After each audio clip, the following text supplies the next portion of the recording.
पंजाब में सतलुज नदी से बाढ़ का खतरा बढ़ रहा है।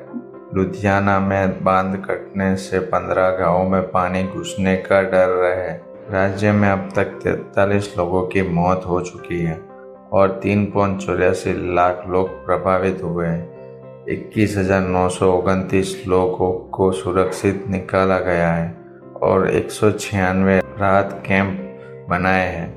राहत और बचाव कार्य तेजी से चल रहे हैं।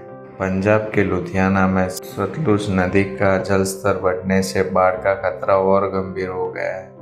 गांव ससराली के पास बने बांध में पिछले 48 घंटों से लगातार कटाव हो रहा है। शुक्रवार तक बांध पर 16 फुट का कटाव दर्ज किया गया। इसके चलते किसानों को ट्यूबवेल बह गए और पानी रिंग बांध तक पहुंच गए।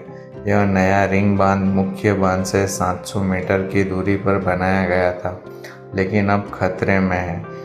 स्थिति को संभालने के लिए आर्मी और एनडीआरएफ की टीम मौके पर तैनात की गई है।